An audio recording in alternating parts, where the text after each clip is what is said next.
hold you very long. All right. Reverend Washington, may I give a point of personal privilege? I'd like to ask my two young men, graduates, Alton, along with, let me see, Ryan. Would you come up to the front, please? See, she wants y'all where she My can see it. points are going to be made directly to our She can't seniors, see and if her. you can join, Yes. if you guys can slide down just a bit. Okay. Make room. Thank you. First of all, let me give honor and praise to God, Jesus Christ, who's the head of my life and runs everything that I do. And I know that through him, all things are possible. Reverend Washington, Reverend Howard, Reverend O'Neill, members and friends, I bring you greetings from Tabernacle Missionary Baptist Church, 801 North 8th Street, just around the corner, where Reverend Dr. Gerald D. Kistner resides. And I'm feeling right at home because I've got Deborah Jones. That's right. Amen. And I also have Whitney Adams. All right. And so I know that you are taking good care of them here as we attempt to do at Tabernacle. Yes. So I'm feeling very, very blessed this morning. And we also welcome you to come around the corner and attend TAB at some point. I would like to recognize my husband who introduced himself first, so let me get that out of the way. He has been one of my biggest supporters, he along with my daughters. And so they are my wind beneath my wings. With my assistant, Teresa, she calls me the boss, she's really the boss. She's my gatekeeper. She knows, as she stated, every day what goes on. And I thank God every single day that she's there with us and that she is a praying woman, because I'm telling you, some days it takes all of our prayers just to get through the day. So thank you. Of course, when she asked, I immediately said yes. And you know why? Because you don't tell Teresa no. However, on a serious note, it is my pleasure to be here this morning to speak to our young graduates that are about to embark on a whole new chapter of their life. Amen. And I know that with starting a new chapter, we're excited, we're anxious, we don't really know what to expect. People can tell you what to expect, but until you're in those shoes, you will not know what to expect. So I am elated to be here this morning to speak to you on this momentous occasion. This morning, I'd like to start with the 23rd Psalm, which is my favorite psalm. The Lord is my shepherd, and I shall not want. He maketh me to lie down in green pastures. He leadeth me beside the still waters. He restoreth my soul. He leadeth me in the paths of righteousness for his name's sake. Yea, though I walk through the valley of the shadow of death, I will feel no evil, for thou art with me. Thy rod, thy staff, they comfort me. Thou preparest a table before me in the presence of mine enemy. And yes, he will do it. Thou anointest my head with oil. My cup runneth over. Surely goodness and mercy shall follow me all the days of my life, and I will dwell in the house of the Lord forever. Yes. Amen. Amen. My topic today is God's got your back. Yes. Be that change agent. God has your back. Miss Andrea Harris, Mr. Ryan D. Mr. Ryan D. Hines, and Mr. Alton Pohl, Jr. Congratulations on graduating from high school. Amen. Your parents, your church, and community have invested in you for approximately 18 years. It is now time for you to soar. You have been properly educated to reach the next level. Ms. Harris, you're a graduate of Boynton Beach High School with a GPA of 3.8 and look forward to attending FAU and majoring in music. Mr. Hines, you hail from Palm Beach Lakes Community High School and boast a 3.7 GPA and will attend Georgia State College and major in medical pediatrics. You got a mentor in the back with Dr. Johnson, so make sure you speak with her before you leave today. Mr. Poland Jr., you leave Suncoast Community High School with a 3.26 GPA and is excited about attending Florida Agricultural Mechanical University, FAMU, and major in business. Yes, these graduates are ready. They're ready to flourish in the university. But beyond book smarts, you, parents, Reverend Washington, family and friends, you have equipped them with the knowledge and understanding that God is in control. And that He will always, always be there for them. Come what may, you can count on God when you can't count on anybody else. So you remember that. Sandria knows that she can do all things through Christ who strengthens her. Ryan knows that the Lord is his shepherd and that he will not want because God will provide all his needs. Alton knows when he goes through the deep waters, and there will be deep waters, that God is with him. Parents, Reverend Washington, congregation, you really have done an awesome job in preparing these young people for the world. Yes. I am impressed and very hopeful these young people will continue to improve this world. Matthew 25:40 states, I tell you the truth, anything you did for even the least of my people here, you also did for me.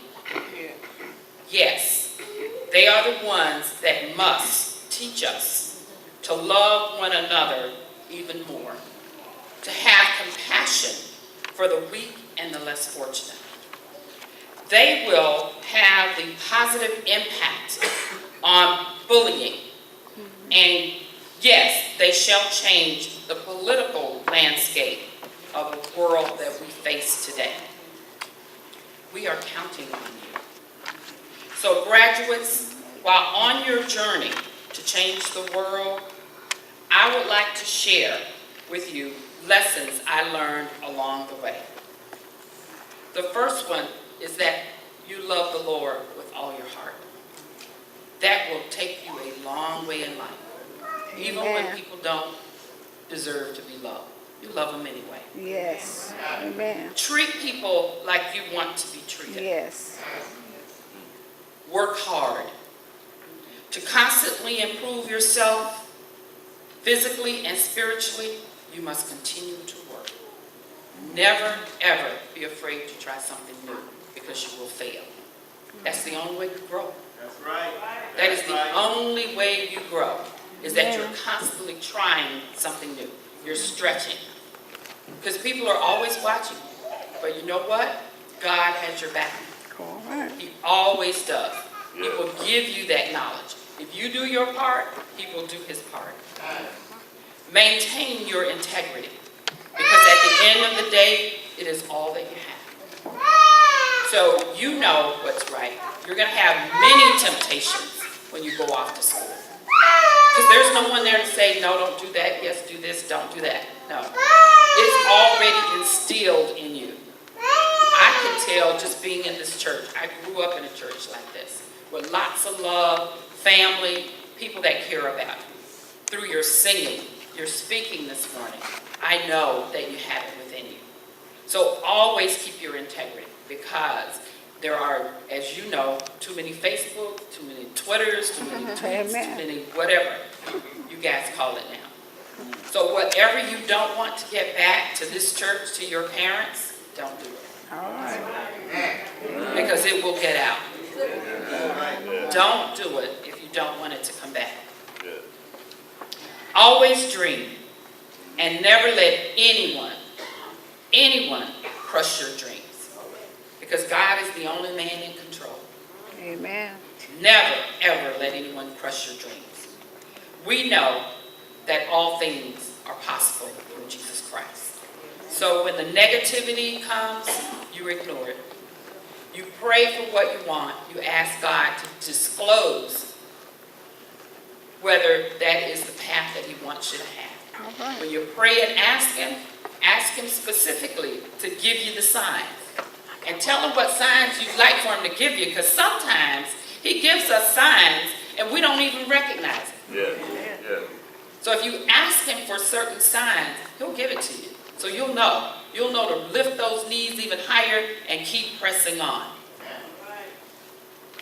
For those that surround you that are negative, you need to brush those brothers off. Yes. You need to brush those sisters off. Okay? Because life is difficult. It is hard. And so you don't need people constantly telling you what you can't do. You need people to tell you, hey, here's the challenges I see with what you want to do. But here's some things that can help you. And then they can help you. You want to surround yourself with positive people. You don't want to surround yourself with people that's going to tell you yes just because they think you want them to say yes. You want people to surround you that are going to give you the facts, give you the truth, and support you. Okay? So ask and pray and ask God for discernment so that you can identify those folks that you really need to push to the side. You can love them from afar. All right. Set your goals and aspirations. Pray that those are the right goals and aspirations.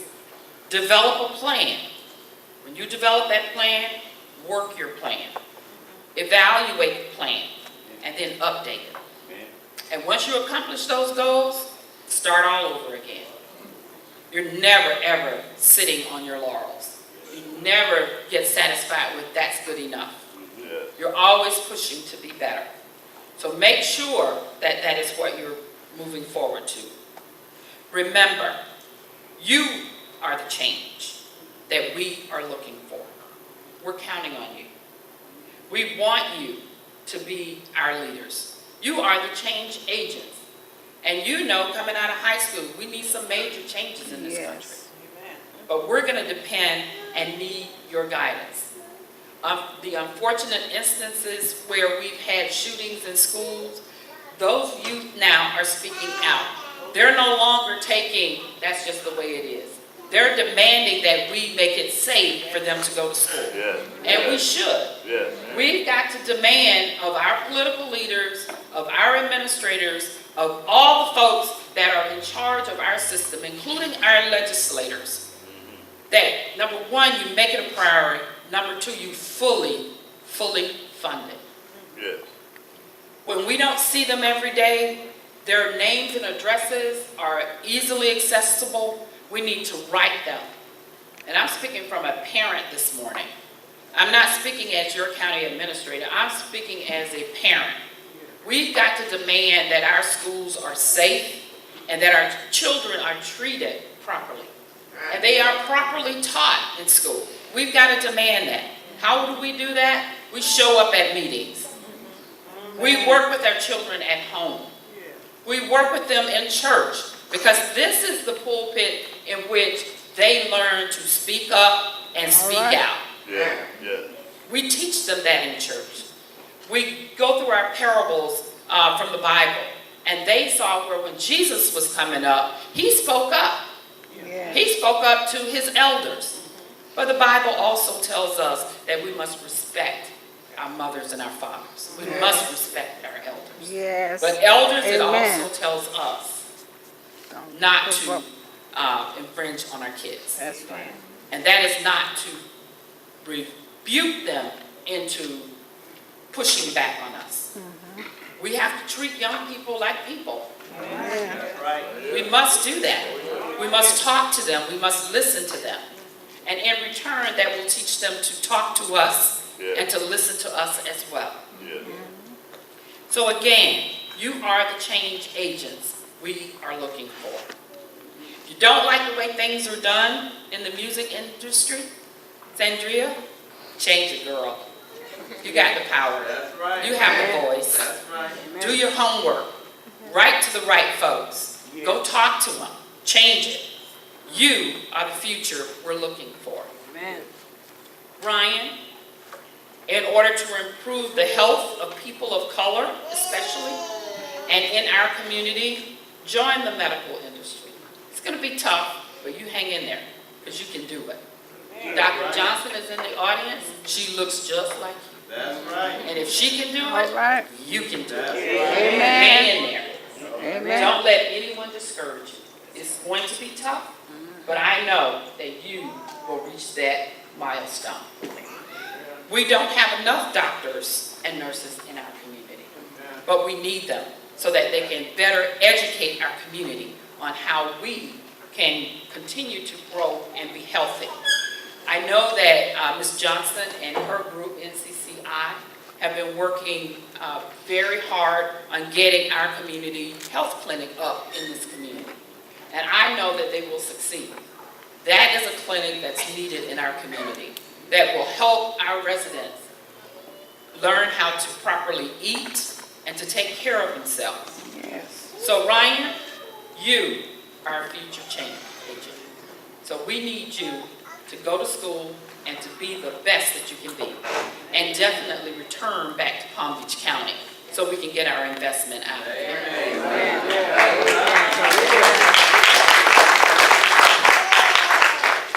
We must continue to improve the number of entrepreneurs in our community as well. Alton, move forward and expand your knowledge in business and become that business mogul to help improve the conditions of our community and this world. You are our future change agent. You will be able to come back to Palm Beach County, start your own business, and flourish. You're going to be able to hire others and improve their life as well as yours. So we're looking for you to be that future change agent. That's right. Some of the characteristics of future change agents: they must possess vision for the future. Remember, people without vision perish. And we are in desperate need of vision in this world. Change agents self-manage. They know themselves. They prioritize their goals. They know their strengths and weaknesses. And it is not a weakness to surround yourself with people smarter than you in other areas. That's really when you show your brilliance. Because you grow and they grow. You learn from each other. So never be afraid of someone smarter than you. As a matter of fact, I always surround myself with people that know more than I do. All right. That is how we grow. That's right. That is how we grow. Act strategically. Be forward thinking. I think someone mentioned that earlier today. Keep an open mind. Always. Because if you think you know it all, you won't get very far. Amen. And people don't mind showing you So true. what you don't know. So when you run into something that you don't know, research it. Go find the experts. Ask for help. There's no shame in asking anybody for help. And if you pray about it, God will send you the right person along the way. Yes. But you must be careful and be able to discern who to take help from. Because everybody offering help is not in your best interest. Amen. So true. Okay? And always have someone you can talk to. You're never alone. God always, always puts angels in your path. Amen. So make sure that you know that. Be an effective communicator. Say what you mean and mean Mean what you what you say. say. All right. If you don't mean it, Don't say it. don't say it. Amen. Because people will hold you accountable. Oh, yes. And you should hold yourself accountable. You should be accountable and responsible. Yes. To God first, to yourself, and then to others. Amen. Set goals and persist in achieving them. Even when it gets difficult or you can't see your way through it, keep pressing. Keep pressing. Because the God we serve, he'll send you the light. He'll send you the people that need to help you through that walk. So continue to press forward. I promised you I would be brilliant, which I've been. And that I would be brief, and then I would be gone. So in conclusion, as you go off to college to broaden your horizons, keep God at the center of your life. Know that he is and always will be there for you. Be the leader that you were born to be. That change agent. Follow your dreams. Be true to yourself no matter what happens in your life. I pray you will always allow God to lead you and guide you. If you lean and depend on him, everything will be all right. It may not look like it at the moment when it's darkest, but at that time, that is when he is carrying you. And you won't see it until you get to the other side. But know and have faith that he is in control, that he loves you, and that he will provide for you. We are all counting on you. Again, congratulations on your graduation, and congratulations on being the future change agents of this world. Thank you and good luck.